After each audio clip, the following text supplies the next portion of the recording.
Welcome to the Dome Discussions Podcast. Your top source for all things New Orleans Saints. Powered by four voices who live and breathe black and gold. Touchdown! Every hit, every play. Welcome to the NFL. Every moment. We've got it covered. Let's go! Let's go! Go! What's going on, Who Dat Nation? Appreciate everybody tuning into the Dome Discussions podcast, part of Being the Know Network. I'm your host, Kyle Best with Canal Street Chronicles, and today I'm being joined by Caleb Yacarino and Drew Collings. Sadly, Nick can't join us today. He's still dealing with a fever, so we're going to have to go ahead and do this episode without him. But without further ado, we're going to preview the Saints versus 49ers Week 2 matchup, and the Saints have quite a big edge coming into it. I'm going to read off our injury report. Now, first, both teams always do. It seems like every year now that these teams both get injured quite a lot, and it didn't take time for either of these teams to have a long injury report. The Saints did not have Julian Blackmon, Trevor Penning, or Chase Young at Thursday's practice. Taliese Fuonga did return to practice on Thursday at limited, but it gets a lot worse for the 49ers. Quarterback Brock Purdy has already been ruled out. Tight end George Kittle is put on the IR. Christian McCaffrey didn't practice on Wednesday. We don't have the Thursday injury report yet, but he's dealing with a calf injury, and wide receiver Jawan Jennings was also out with a shoulder injury. And as for Mac Jones, who will be taking over for Brock Purdy, he's also dealing with a knee injury, but he was a full participant in practice. So, I mean, it can't get much worse for either of these teams. I don't know if I want to say fortunately or not, but the Saints aren't the ones who are dealing with the bulk of injuries this time around like they usually are. They kind of met their match there with the 49ers. But let's go ahead and talk about the 49ers Week 1 matchup because they had a close final 2 minutes win over the Seattle Seahawks. The 49ers came out victorious 17-13. The offense did have 2 turnovers. They were both interceptions by quarterback Brock Purdy.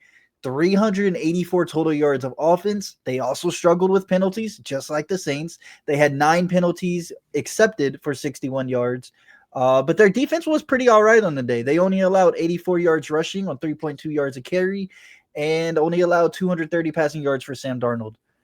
All right, so that was a lot of numbers we had to get out there before we go ahead and preview the game. But the 49ers did all right for their Week 1 matchup, but clearly, like we said, going into Week 2, they will be without a lot of their pieces. So we're going to kind of quickly head into our keys of the game for this game. And I'm actually going to let you start, Caleb, with what you think the Saints should take advantage of and how they could win this game. Yeah, I mean, the 49ers offensive line is not the best. And with Mac Jones back there, really the defense can cook this game. I know the cornerback struggled last game against the Cardinals, and I do not think they're going to have this massive bounce back game. But I really do think they're going to have a strong performance against this 49ers team, even with Ricky Pearsall being the number 1 option by a mile. If they cover him well, then it's going to be a tough game for the 49ers. Same thing with the running game for the 49ers. Christian McCaffrey had 22 carries last game and only had 69 rushing yards. I mean, that's a pretty great day for the Seahawks, and they have a really good run defense. And the Saints had a pretty good run defense in Week 1, and if they can continue that, that's a massive sign for the rest of the season. Also, just making sure you don't make the penalty mistakes. As we know, if the 49ers make those penalty mistakes, great. That's how you win a game. But the Saints cannot do that again. I want to harp more on the 49ers offensive line. I was looking it up, and Trent Williams, who is a great player, known as one of the best tackles in the league, he did not play well last week. I know PFF metrics are hit or miss, but they can be a good kind of overview on how a player plays. He had a 50.1 pass block rate. He allowed 6 pressures and a hit on the quarterback. He was just not his normal self that game. So, and he's by far their strongest offensive line play. I think Dominic Pooney, shout out Kansas, is out still, who had a great rookie season, but he's not playing. But I think the Saints really have Carl Granderson. If Chase Young can play, Cam Jordan, who knows? If they can have a big impact and really pressure up Mac Jones, I feel like that will greatly benefit them. And as Caleb was saying, just shutting down Ricky Pearsall and Christian McCaffrey. Those are the 2 guys who could really kill you in this game. really focusing on them and allowing limiting them will be a huge thing for them. Yeah, for me, there's really two ways the Saints can win this game and be pretty dominant. And Drew, you hit the first one. They're going to be starting Mac Jones. Mac Jones hasn't, as far as I can remember, Mac Jones hasn't started a game for the 49ers or really been in this offense for that long. And yeah, they have Kyle Shanahan, a great offensive play caller, but just disrupt Mac Jones. Now, I would say this is different than playing any regular NFL backup quarterback. Mac Jones has been a starter in this league before. He has seen success as a starter in this league before. But if you pressure him, just, overwhelm him with pressure, most of his top targets are out, and you really hold their running game, kind of like you were saying, Caleb, make them one-dimensional and make Mac Jones have to beat you with pressure in his face. I mean, that sounds like a great way for the Saints to get forced turnovers and win the game. And on the flip side of that is for the offense, run the ball well. Now, again, it's hard, easier said than done, right? The 49ers seem to hold Kenneth Murray in check last week. But if the Saints can establish the run game and, unlike last week, keep the run game going, you have a great recipe to win the game. You can convert, I don't know if it's getting an early lead or just really suffocate the 49ers in time of possession, slow offense, and get your running game going, get your young quarterback where he feels comfortable. Because first, we didn't see much of was the play action and the bootlegs from the Saints offense last week. We know that's part of the high tempo offense that they're trying to run. But if you can get the running game going, set up play action and something that makes your young quarterback more comfortable, that's just a recipe to win. I mean, you don't want to have Spencer Rattler continuously run this offense. And first of all, you don't want all these penalties that are to make it 1st and 15, 2nd and 13, things like that really beat the Saints. Because I don't know if this is bold to say this, but I really think the Saints could have came out victorious week 1 if they didn't continuously get in their own way. 16 penalties with 13 accepted is crazy. And they were still in it till the last minute. So I think they definitely had a chance. But for me, it's really all about getting the run game going. And I'm probably going to say this every week that the Saints are starting a young quarterback. So every week this season it is really important to get that run game going. Alvin Kamara looked pretty solid last week. Kendre Miller looked pretty solid. And you even had Devin Neal come in for 2 snaps and look pretty solid. So you have the fresh legs. You have the ability to run the ball. And the offensive line was able to run block as well. The Saints just went down early and then ended up pivoting away. I know Kellen Moore said that the Cardinals played it a little different, but based on stats, which I know you can't always go off of, the Saints were effective when they ran the ball, and in this league, you cannot go away from that. Yeah, in regards to also the play action thing you were talking about, I was watching the NOF Network's podcast, and Nick Underhill and Mike Triple are talking about the play action actually, because the Saints ranked very low in that metric of just play actions called. And they actually said that Kellen Moore doesn't really run play action in his offense. Like, that's not going to be a thing we're actually going to see a lot of, which I thought was very interesting also, because remember last year, play action was the thing that just really opened up the offense and really allowed the offensive line to play well. And that missing that might actually hurt the offense a little bit more, but I think Kellen Moore is smart enough to really overcome that. Another thing I wanted to talk about was, if we remember in 2023, week 5, the Saints played the Patriots, and this is when the Saints offense was struggling, but they absolutely ruined Mac Jones's day. Now, I'm not going to, this is a whole different defense. This is not Dennis Allen. This is Brandon Staley. But I think they could do something similar. They turned Mac Jones over twice. The offense was going crazy against the Patriots. Like, I think we could see a similar day to that if just things go right and just the things are clicking. I mean, that was, let me see the final score real quick. That was 34-0. I don't think it's going to be that. 49ers are a better team. But, like, if the offense is competent and this defense just does shut down the 49ers, like, this could be a big win for the Saints and a really good bounce back after such a close loss last week. Last thing that I think we need to bring up is that we really haven't talked about Rattler as much, because, I mean, every game is going to be, hey, is Rattler going to succeed? And it's going to be a massive point of emphasis every single game, because if he doesn't do well, then the Saints are probably not going to win. Going back to last episode, I gave Spencer Rattler's performance, I think, a C. I actually want to upgrade that to a C+. Looking back, I think in the first half, the Cardinals didn't allow any big plays. Kellen Moore was calling a pretty basic game, very conservative, not a lot of big shots. And Spencer Rattler was doing everything he could. He stayed in the pocket. He did really well.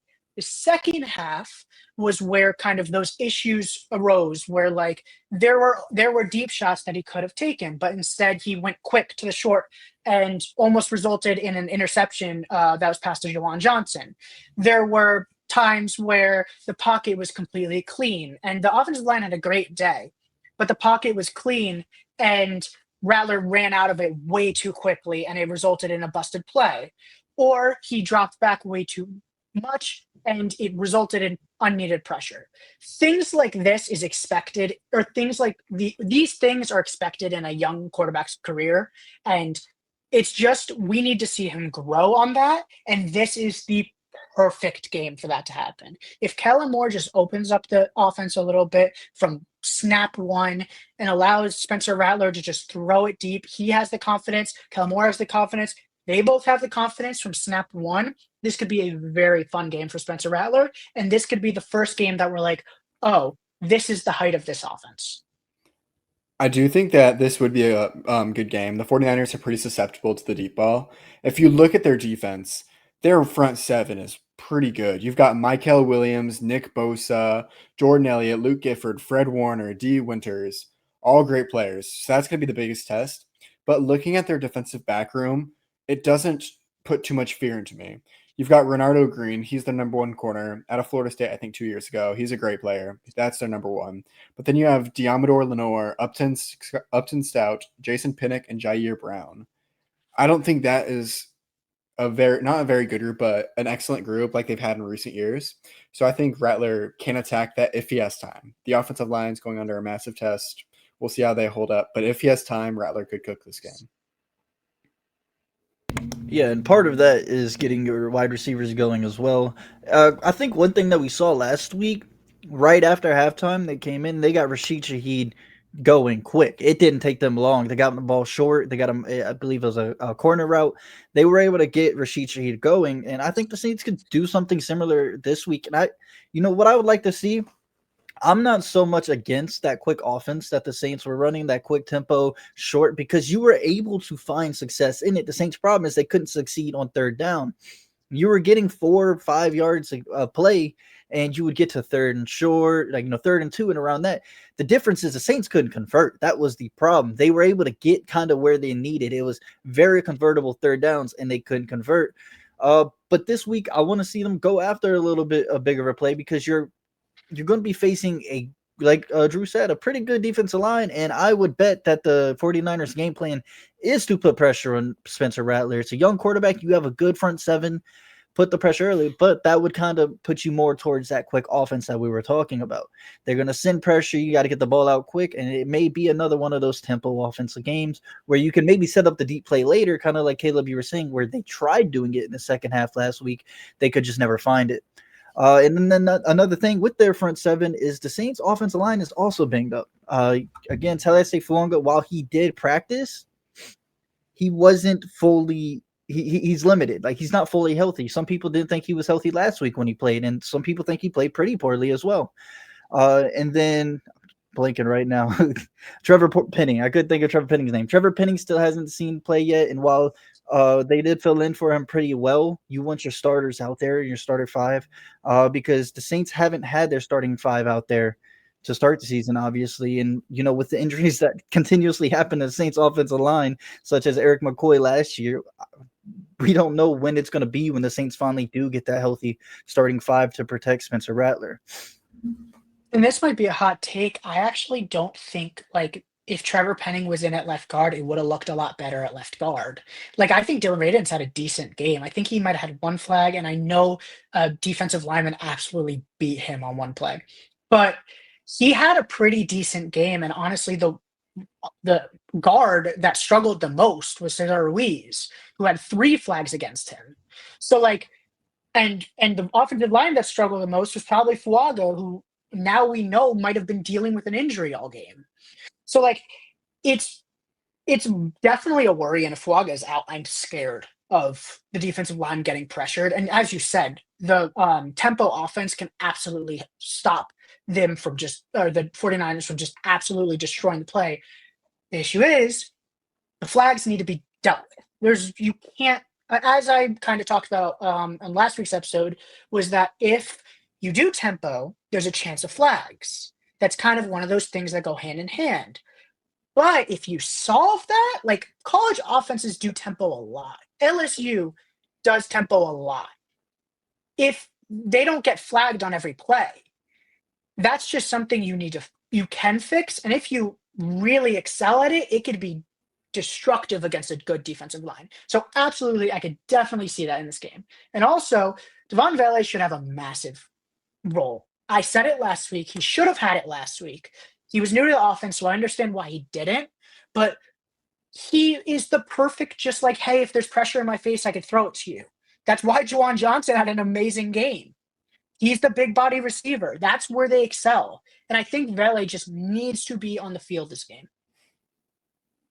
Yeah, for me, one of the things that I kind of talked over, kind of forgot already, and I want to go back on it, is the Saints wide receivers, because Jackson Smith-Njigba had a really good game for the Seahawks last week, 9 receptions for 124 yards.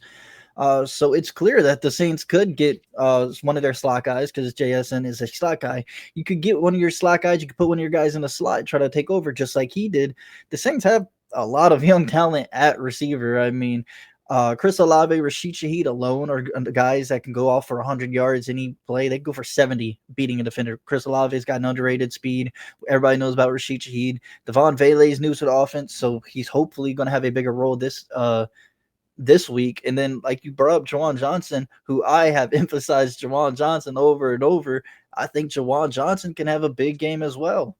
He's just a player that the Saints want to get involved. They paid him a lot of money to get him involved in the offense, and that's why you hope. Now, again, people are disappointed that he couldn't bring that catch in last week. As much as I get it, he is still going to be a big part of this offense going forward. So I think the pass game is going to be relevant against the 49ers, but I think you need to be able to establish the run first. Don't become one-dimensional, because that's simply why the Cardinals played the way they did. The Saints were only taking 4 yards a play, and they were giving it to them because, like I said earlier, you couldn't convert on third down. So that's why you only put up 13 points on an offense that basically dared you to run the ball or dared you to throw for 4, because they weren't going to let up anything big, and sure enough, they never let up anything big. Like, there's a real chance the Saints, if you take out the flags and you bring back the run game, there's a real chance the Saints score 3 more touchdowns. Like, I legitimately think that. It was just they were given that game, and they didn't convert, and they didn't take advantage of it. And that's why you cannot not take advantage of this next game. And then also, like, with the wide receiver room, my dream wide receiver room by the end of the season, where this is what happens and the Saints can add one more receiver, is Chris Olave wide receiver 1, Devon Vele wide receiver 2, and Rashid Shaheed wide receiver 3. Because I think if Devon Vele can take that wide receiver 2 role and truly be that good, that is just, you have so many different kinds of weapons where Rashid Shaheed doesn't have to be relied upon as a wide receiver 2. He can be that deep shot that you're going to probably get out. Like, they could take advantage of using Rashid Shaheed so much better as a wide receiver 3, but putting the pressure of him, or for him to be that wide receiver 2, I think is kind of taking away a little bit from his game. But I think Vele can take that spot. And almost the counterpoint to that is Rashid Shaheed has been a guy that you have to put the ball in his hands at this point. And so it's kind of going on what you're saying, but like Rashid Shaheed can make plays, not just on the deep ball. We've seen it. His first ever career touch was an end around that he took for a touchdown against the Bengals. Like, he's a guy that's actually dangerous after the catch. It's just getting it to him. And kind of like what I assume you were alluding to is Rashid Shaheed doesn't, he doesn't do slants. He doesn't do anything over the middle of the field. So it's hard to put the ball in his hands and let him make a play after when you're doing it. So that's why the Saints do a lot of this short stuff to Rashid Shaheed and things like that. But he's definitely a talented enough wide receiver to really have an impact on all sides of the field, from short plays, intermediate, and deep, because that weight that he put on during the offseason, we've already seen him take a hit in the preseason, and he just got right back up. And that's what you want to see for a guy. Unfortunately for Chris Olave, we saw him kind of get pretty banged up in the week 1 couple times now, and I don't know who fully what I would put that on. The play call didn't look that great. The blocking for that play didn't look that great, and the pass was probably not that well led either.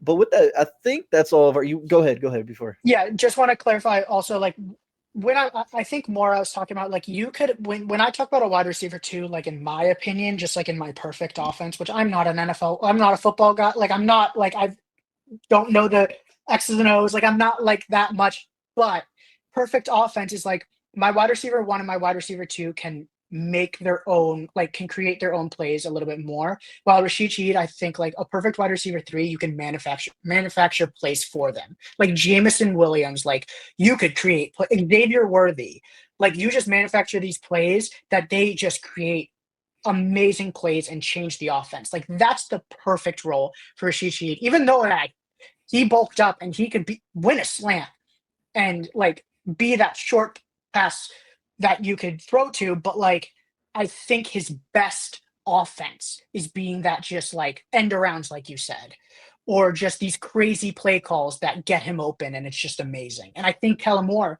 he's the perfect person for Kellen Moore, and I think Kellen Moore could do that. And actually, my one final thing before we do move on to our trivia is I don't think the Saints at all get even close to their penalty numbers. Look, I think one thing that we can say is this: it's week one. There's a lot. I think Spencer Rattler probably comes out, looks a little bit better. The offense looks a little bit better, but most importantly, I think this penalty problem. Now we heard this. The Saints are bringing in refs during their practices, and while that will help, I still just don't think even without that this would be as much of a problem. I don't want to say it's like a coincidence thing, but you're getting into the rhythm of football. You're working. It's a brand new week. A lot of these guys are amped up and stuff. I don't think these problems happen as much. I think if you give me a number, right, 6, I'm fine with 6 penalties. Just something along the lines of not 16. That was terrible. The Saints got in their own way, and it certainly didn't help Spencer Rattler with it. So I think heading into next week, I think that problem will be mostly fixed. I think Kellen Moore will address the team, get the team right. As far as a lot of the problems that went wrong with Kellen Moore in week 1, maybe there becomes a situation where these timeouts situation, he gets to do it back over, and he does call those timeouts, things like that. It's the first time ever being a head coach. I think a lot of this is going to get fixed next week. All right, but with that being said, we could go to the trivia. Now, unfortunately, or for our guys here, maybe it's fortunately, Nick is in here for the trivia. So I feel like it's fair chance for them this time around because Nick, he gets anybody. It's going to be worse because we're not going to get it. That's just... So I will say, said it's easy, which makes it worse on us. Yeah. I picked somebody all the way. who I feel like is pretty easy. Like, honestly, it's I'm going to say so really bad. easy. I think this is really easy. Really easy? Okay. I want to see if you. Chargers, I think it's really easy.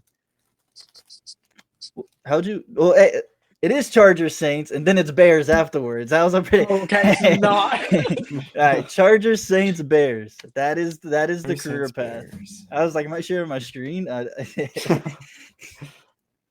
Chargers Saints Bears. I feel like this is really easy. Oh my, like pressure. Is he a linebacker?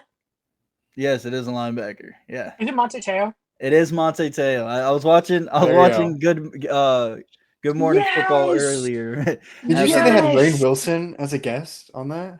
Who they have? Rainn Wilson, Dwight from The Office. Yeah, I did. I saw that more. I loved it, but that's just so random. The Good Morning Football. I would have gotten that before Nick. I would have gotten that before Nick. That was too quick. I don't know. I think Nick might have heard Chargers Saints and pulled it immediately. It felt he wouldn't even think about Drew Brees. No. He's like, oh, it's Monte Teo. Duh. Do I go with another one? I might just go with another easy one. Just because that was quick. So I'm going with another easy one. It's still easy. So if you guys go back to back, that's just all right. This should be easy. Ready? We're going round 2. Steelers, Broncos, 49ers, Saints. You already got Emmanuel it? Sanders. Yeah, okay. Yeah, we're going to go move on. We're going to move on. I've been thinking about him for 5 episodes. So, like, yeah. Yeah. All right. Yeah, that's too easy. All right. We'll go to our bold predictions now for next week. Obviously, Saints have a big game because you kind of don't want to go down 0-2. I'll say the last time the Saints were 0-2, they won an 8-game win streak. So, but you don't want to go down 0-2 in the season with a young quarterback and everything like that. So what are your guys' bold predictions on maybe how the Saints overcome that, or do end up 0-2. Yeah, I think one of my bold predictions is that Spencer Rattler throws more than one touchdown in this game because I think he's in his career so far with the Saints has really felt like he gets that one touchdown and then doesn't kind of progress from there. I think he throws more than one touchdown here. This is just the game to take advantage of that. I think that Jonas Sanker has an absolute amazing game. I think he absolutely dominates in this game. Is that a pick or a fumble? I don't know, but I do think he gets a turnover in this game and is truly one of the best Saints players from week 2. And then my final, if I had to choose one more, it would probably be that Cam Jordan gets yet another sack. I'm going to say it probably every week because I think he's going to have like an Albert Pujols final season, if you know what I'm talking about, where he just went crazy. I think that's a Cam Jordan, like, if this is his final season, he truly gets almost a sack every game. Almost. 17 sacks. Let's do it. Almost. Find me into that. Okay, mine. I was trying to think. I'm gonna go. Chris Olave's got 100 yards and a touchdown. I think that this 49ers defense is very susceptible. Except I've got one caveat on this, and that is if the Saints throw the ball to him in the middle, he might get killed by Fred Warner. So they just do not need to do that. Just don't do that. Don't give him the ball on the screens, and we'll be fine. I can feel see like it, it's and gonna that's happen. bad. But yes, I'm going for that. And then I'm also going another receiver. Devon Vele catches a touchdown. They did the same thing last week. I am confident that he can go up on these corners, especially with this 49er defensive back group. None of them strike me as someone who can really defend Vele in the red zone.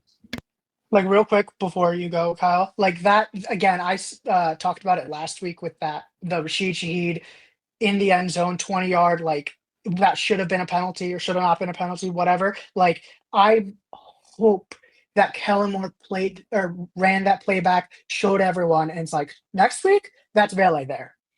Because that should be like the play. Like, there's no way you can't run that play again on these cornerbacks and not have Vele there, or Jawan Johnson. I don't care, because they're going to probably make that play or draw a flag. Like, Trey's Green for LSU. I'm an LSU fan. I'm going to keep bringing them up. That's what they do. They just throw it up to him and then draw a flag, or it's a touchdown. That's what you need to do here. You're muted, Kyle. Nice. Okay. To be fair, I'm not 100% sure that pass was supposed to be a fade as it was. But still, it could have been. It could have been hoping Shaheed beats his guy, and then it just ended up being a fade. But Drew secretly kind of agreed with you because he had both Vele and Olave get multiple touchdowns. So, I mean, you would assume that's coming from Rattler. And I'm going to agree with you a little bit too, Drew, because I have Chris Olave going over 130 yards. Like you guys said, it feels like this is a game to do it. Specifically, what made me go to this is I just feel like every time Olave gets hit like this and everybody gets really down on his play. But it was clear the Saints want to go his way last week. Let me pull up the numbers again. Does anybody remember how many targets he had last week? It was 9. I'm not sure. That's a lot. Yeah, he had 7 to 9 targets last week. So they wanted to look Olave's way, and they did. Now, they couldn't connect all the time, and there was a lot of conservative play calling towards the beginning. And then he ended up getting taken out that game for a little bit as well. But I think they want to get Olave going. I think he's going to go get 130 yards against this 49ers defense.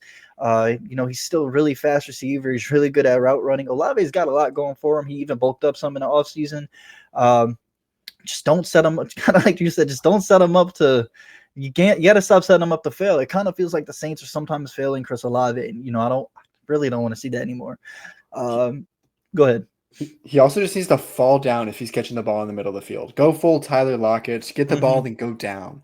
Don't try to fight for the extra 2 yards in the middle of the field. Let Jawan Johnson, let Devon Vele, these bigger bodied receivers, you are perfectly fine going down. Yeah. And also, like, real quick on that screen pass that I think we've talked about a million times, like, the play shouldn't have been run. We know that. Or give it to that Shaheed. blocking was like Jawan Johnson and Rashid Shaheed just, I don't know if they didn't think that was the play, but they legitimately did not block their defenders. whoever was back there was going to get killed. It's just a million times worse that it's Chris Olave, because that's the one person, besides maybe Brandon Cooks, that cannot be getting killed like that right now. Yeah, that play. Look, I don't even know if I have a problem with the play calling, but the execution on that one was It was not horrible. it.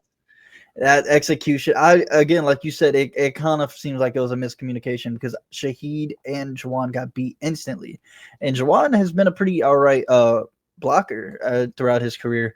Not terrible, not the best, obviously, but Jack Stoll. I mean, maybe next time let's throw Jack Stoll out there to do it instead.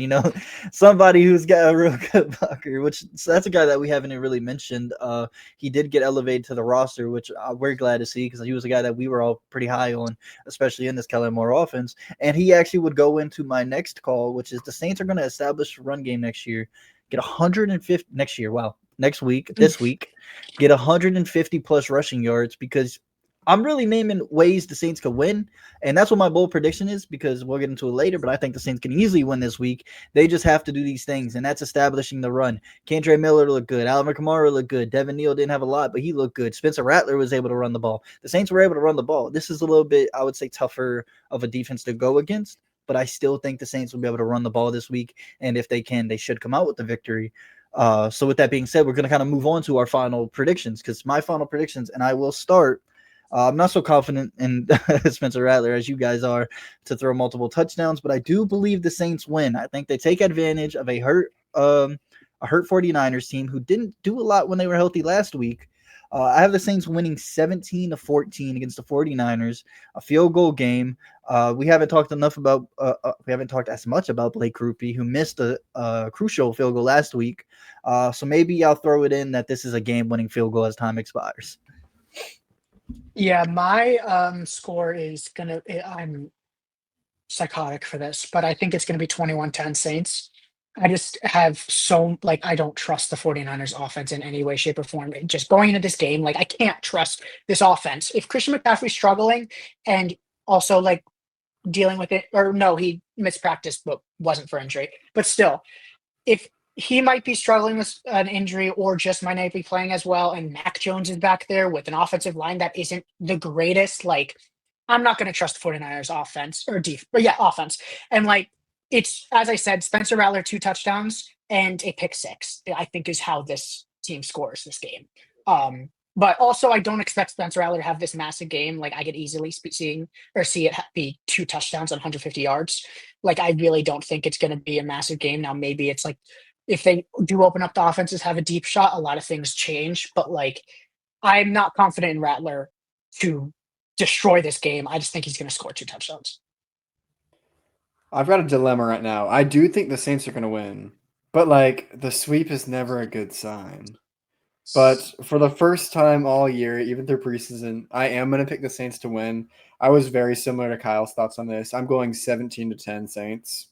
I think that Spencer Rattler, I think he's going to be under pressure a good amount, and I think that will be a little bit concerning. But I just think he's going to make enough plays to the receivers that will elevate the Saints over the top. And I just don't think the 49ers offense is going to do that much. Look, I think we could feel safe about the sweep because Nick isn't here. So the sweep. It's not a full sweep. Yeah, Nick will pick the 49ers by 30. He's got the 49ers. Yeah. And look, this is the hard thing about the game too, is because no matter what, the Saints, I mean, obviously it doesn't matter. The Saints, if they get a win in the win column, that's all that matters. But if the Saints beat the 49ers, you beat a team you were supposed to beat that didn't have their starting quarterback. If you lose to the 49ers, you just lost to a team that doesn't have their starting quarterback. So for the Saints, there's no, in the social sense, there's no winning. If you win, you're not going to go any higher in the power rankings. If you lose, definitely not going any higher because you're already at the bottom. The Saints are 32nd ranked in the NFL's power rankings, which I'm sure Caleb might want to talk about that as well. But look, it's a game that the Saints have to win just to kind of, if they want to stay in contention, win, because the record, the week 3 is Bills, right? The week 3 is the Bills, right? I think week 3 is Seahawks. It might be the Seahawks. It might be the Seahawks. Because I think they do this whole division for the 3 games, and then it's Bills. Yeah, Bills game. We got that. We're not the Ravens, and they lost. Yeah. Okay. Yeah, it's Seahawks, Bills, Giants, Patriots. So it goes Seahawks and Bills. So look, the Saints schedule gets a little rougher before it gets easier. So this is a game that you're probably going to want to come out with a win. You probably wanted to come out with a win last week. So when you go into this stretch, you're 2-0. But to me, it's a game that they kind of have to come out here with a win for multiple reasons. But one of them is no matter what, if you win, you beat a team you were supposed to beat. They didn't have most of their players, which is very true, by the way. The Saints should win. You're facing a Mac Jones-led 49ers team that doesn't have George Kittle, that has a banged-up Christian McCaffrey. They don't have the greatest secondary. Their offensive line hasn't been performing. The Saints should win. But at the end of the day, this is the NFL. It's any given Sunday, so that is the problem. Like, it's so crazy that we're in week 2, and I know none of us felt confident about this team going into the season, and we're like, this is a should win. Like, that's insane this early in the season. But like, if the Saints do not win, it's DEFCON 9, and like, this is a rebuild. Like, it's one of those things. It's like, if you don't win this game and you have most of your starters, let's be real, Trevor Penning, as I said, Trevor Penning not being in is not as big of a loss. Chase Young, yes, but your starting defensive line is pretty good. And Jonas Sankers replacing Julian Blacksman's performance. Like, I honestly think that could happen. So like, if you don't win this game with your team basically having their replacements and being healthy, this is bad. And this is automatically like, if you don't win, Spencer Rattler didn't play well.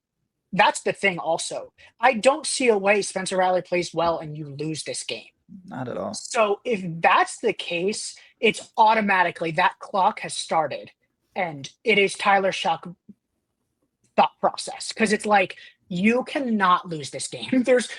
If we have our podcast episode Sunday and we walk into this thing with the Saints losing, I don't know what's gonna happen. Like, that's bad. That it's truly like, I don't know if there's a comparison in the past 2 years where like, oh, the Saints should have won. This is the most like you need to win. Yeah, I mean, I think the closest to the Saints need to win is when they lost their 9th straight and Dennis Allen got fired. The Panthers game? Yes. Yeah. This is that, except you can't fire your quarterback or coach. Like, that's what it is. Like, that's where you're, okay, we need to really think about putting in Tyler Shuck, because is it really as bad? Is this win now at that point? Like, is Spencer Rattler the win now option? Do I think that's going to happen? No. Once again, I think they're going to win, and I think they're going to win by a good amount. But if it is the case, then that's where those conversations not should start. They need to start. And you said one thing that I agree with, because if Spencer Rattler plays well, this team should absolutely win. I'm not even. If Spencer the Rattler defense doesn't have to be sells, great. like, That's exactly if you're There allowing won't be a shootout. Mac Jones, if you're allowing Mac Jones to go toe to toe with your starting quarterback, which again, I understand Mac Jones was a starter in this league. He has had success in the past in this league, but it is his first time with this offense. They're out of a bunch of weapons. This would really have to be Christian McCaffrey carrying the load to make this some type of shootout, right? Now, with that being said, I think the Saints could win if Spencer Rattler doesn't play good, just because how low firepower this game is for the 49ers, right? Spencer Rattler doesn't have to play well necessarily for the Saints to win. But if Spencer Rattler does play well, you almost feel like you have a guaranteed win for the Saints going forwards. Yeah, a there's shootout like between Mac Jones and Spencer Rattler would just mean both defenses are. That would be like a historic we need to have quarterback a battle right conversation there. about both teams if that happens. Because like, If it's that.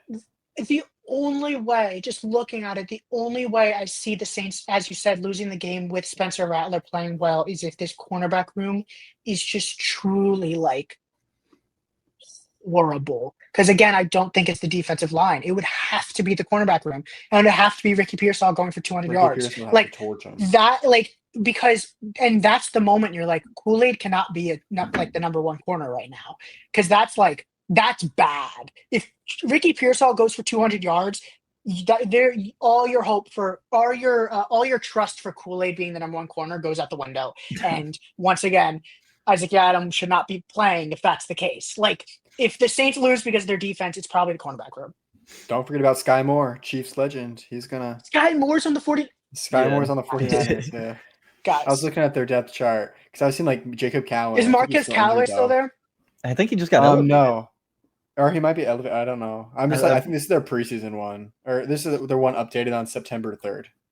It's Juwan Jennings, Russell Gage, Or is Ricky it Marquez Pearsall, Sky Valdez Moore, How about Scantling? Juwan Jennings? If Juwan No. Jennings plays, if he ends up playing, then like that's a way that I'm really seeing the defense struggle or the pass defense struggling, because that's like different. If he plays like a healthy Juwan Jennings and you have Ricky Pearsall, then that opens up the offense, and that really is scary going into this game. Because as I said, I don't think Isaac Adams should be the number 2 corner, but I also think Alontae Taylor has a much better game healthy. Because remember, he was barely playing last game, and he even showed out with the final sack to get the Saints the chance. Like, I really think that he could have a big game, but as I said, I think the takeaway is like Spencer Rattler plays well, they win this game. I believe Marquez Valdez Scantling's also on the 49ers right now. Yes, What? MVS is on. Yes, he is. Yep. Which that's on the safeties. The safeties need to deal with that because down the field. At the end of the day, the Saints just need to pressure Mac Jones. That's kind of where now see there's a big problem there, right? You pressure Mac Jones and he's got to get the ball out fast. Your biggest threat is Christian McCaffrey. We know what Christian McCaffrey could do. He's dealing with injury right now, but that didn't really stop him last week. Now he only ran for 60 yards and like 22 carries running the ball, but as a receiver, let me pull the numbers up. I believe he had about 70 yards, so he had a total of 140 yards. And so like, who do we think is going to cover McCaffrey in this game? Like, if we had to think, it's either Alontae, just like if he's not taking the like tight end coverage because Kittle's not there, or Pete Werner. See, it does get a little complicated there. It's because like obviously it also depends what they come out in, but like. You probably don't want Danny Stutzman on them. No, and you don't want DeMario. No. Like, DeMario's never been that coverage linebacker. Pete Werner, DeMario Davis, and Danny Stutzman are not the coverage linebackers you want against these players. Like, that's probably a fear also. And if you come out and assign Alontae Taylor to Christian McCaffrey, so to me that feels like you're running some type of nickel defense here. You have Alontae Taylor specifically chosen to spy on Christian McCaffrey, which he is a real threat. He is a real threat. Don't get me wrong, but then you're probably having a mismatch somewhere else with a linebacker on a receiver or something like that, or you have a size mismatch. So yeah, no, Howden plays also. With like Isaiah Stallworth. Isaiah Stallworth, like maybe. A former safety, he's got good size. Well, that's what I was about to say. Like Sanker Sanker or Howden, or Howden on the injury report, I'm pretty sure. But if Sanker or Howden can play, then you have 3 safeties to use all around the field, and that kind of opens up things also, where it's like. But that's all kind of accounting in like a man defense with this new 3-4 look. That's also very true. It's mostly a zone look. And with a talented veteran like CMC is, he'll probably. I'm so used to just man-to-man, just win your battles. Yeah, it's a brand new defense where the Saints do run a whole lot more of a 3-4. It's more of a zone, so accounting for him as much in the man's probably not going to be an issue. But he's still a very big receiving threat, a very smart veteran. He will find the holes in the zone. I think CMC probably ends the day with like a good look. How many catches he had? 9 catches last week. He could probably match that. Like he could probably match that against the Saints. The problem there is you just need to rally to the ball when he gets those. CMC gets a reception, rally to the ball, bring him down. You can't miss tackles. No, and that's another big thing. Justin Reed had a pretty poor performance tackling. Isaac Yadam showed some struggles tackling. We know Alontae Taylor. Revenge game. Alontae Taylor has dealt with some tackling problems throughout his this career. would be a really fun Stutzman-Sanker game. And I know Stutzman's like the 3rd string technically, and like he did get in last game, but like him having a bigger role if the tackling struggling and Sanker's going to be playing and he's a great tackler, that they could have a big game and still play Quincy Riley. Please. I just want to see him. Like, this is the game to play him if Jennings is out. This is the perfect introduction game. I mean, last week was the perfect introduction game, honestly, because they only had Marvin Harrison Jr. So, like, play him. This is me. We didn't have a podcast last year, but this is what I said about Rico Payton every week. Play him. Let's see what we have. I'd love to. All right, but I do believe now that it's time for us to wrap it up. I just think the Saints have it could seem a bigger game than, or it seemed like less of a. It's a big game. Okay, that's what I'm trying to say. It could be a big game. You don't want to go down 0-2, have a young quarterback, have a head coach. You probably don't rally back much from that, especially because you're entering a week against the Seahawks and then the Buffalo Bills. It's gonna be. That's definitely gonna be something to watch. Josh Allen. Yeah. That Bills With- pregame podcast will be electric. Hey, Very I hopeful. wonder. Hey, we might have the sweep in that one. That's for sure.